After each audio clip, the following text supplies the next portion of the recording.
Hello, I'm Blaze, and welcome back to Warframe. I was wondering if I would focus on something fun or effective, and then I realized I could just do both. So today, I'm going to be looking at an old favorite of mine, the Tiberon. In order to get the Tiberon, you're going to need a few things. The blueprint is available for purchase from the market for 20,000 credits, and the build costs afterwards are 20,000 credits, a fully constructed Latron, 650 plastids, 600 rubido, and a forma, making its manufacturing process relatively expensive, along with having a mastery rank requirement of 4.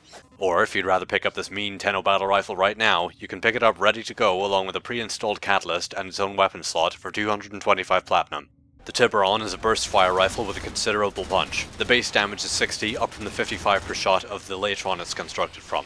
The damage spread is half puncture, good against armored targets, with the remaining half being split evenly between impact and slash, allowing it to have a decent base effectiveness against corpus shielding and fleshy targets respectively. But as always, to see the best returns, you'll want to include the appropriate elemental combos and faction damage mods for the targets you're fighting. The Tiberon also has a 30 round magazine, allowing for 10 full bursts before needing to reload, a middling reload time of 2.3 seconds, and a reported fire rate of 6.7 rounds per second. And is also quite accurate to boot at a rating of 33.3. Plus it comes with a V polarity by default. However, the weapon is quite straightforward, and as a result its supplemental stats are all quite low, with a 5% base crit chance and a 2.5% base status chance. The critical multiplier is 2.0 times, but with its low crit chance that isn't really worth modding for. Don't let the low crit and status chance fool you into thinking that this is a bad weapon though, by no means. That 60 damage per shot is very high for rifle type weapons, and that's going to continue to grow as you add on your typical damage mods. I have some personal love for this weapon actually, as it was released shortly after I started playing, and I was still working my way through the star chart. This thing carried me all the way to the end of Ceres. I used other weapons as well, of course, gotta try new things and build that mastery rank after all.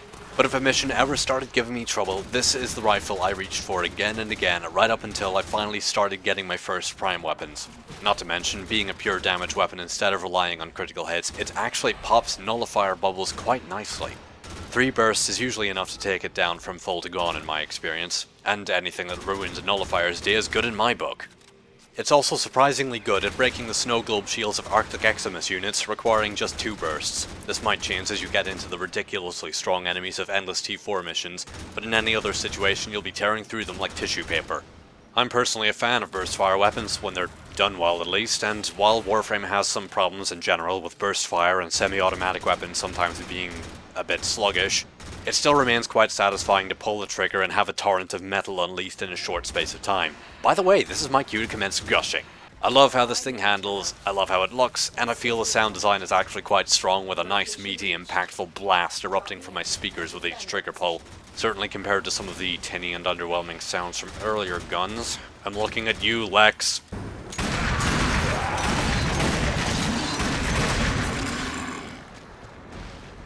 Well, I mostly love this thing.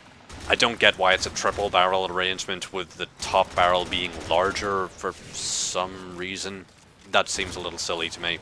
And more pertinent to how the weapon actually handles, I desperately wish there was a little bit larger of a magazine capacity. Just a little bit. 30 rounds just always seems to run out slightly too soon. You might see it in this game footage for the video as well, but when you're using this thing it just always seems to need a reload at an awkward moment. You'll be tearing through a group of enemies quite happily, and then when there's 1 or 2 guys left and you take aim, your 10-0 reaches for a new magazine instead. When it comes to modding the Tiberon, the standard damage and elemental combos apply. Being a pure base damage weapon, there isn't a lot of special stuff to do as far as modding goes to bring this thing to its peak. But as you can see, getting it to be its best can take a good few forma. The only thing I will absolutely say is some kind of fire rate mod to tighten up the handling a little bit. Each burst is quite fast, but for whatever reason fire rate mods do not change the actual burst pattern on burst fire weapons. It only reduces the arbitrary delay put in place between the end of one burst and when you're able to fire again. A shred is usually sufficient to make the Tiberon a lot more comfortable, and to add some punch through to get at targets behind cover or targets behind other targets. However, you can switch this out for a speed trigger if you really need more responsiveness. I would recommend not using Vile Acceleration, as the 90% fire rate boost doesn't work that well on burst fire weapons, and the negative 15% to damage, while usually not that big of a deal compared to the raw DPS increase on fully automatic weapons, is a bit more than I would like to saddle on a burst fire weapon. If you want to save a form or two, you can substitute one of the uncommon elemental mods for a dual stat mod like Malignant Force, but that status chance increase isn't going to do much for the Tiberon, and the elemental damage will only be 60% instead of 90%. So it's a trade-off between putting the effort into an extra form or two and getting more damage as a result.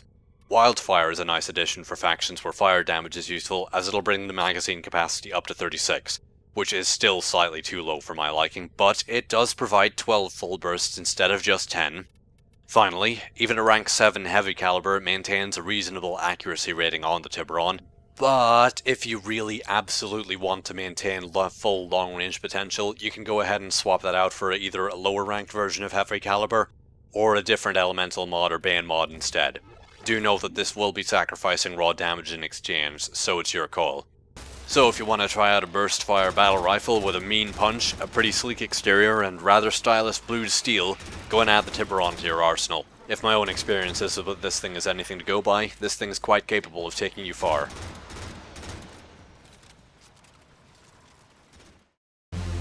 Thank you all for watching my look at the Tiberon. Any comments are appreciated, and I hope to see you around next time. For other things I've done, there isn't much of a back catalogue yet, but you can go and watch my overview of the Kastanas and Sancta Kastanas down below.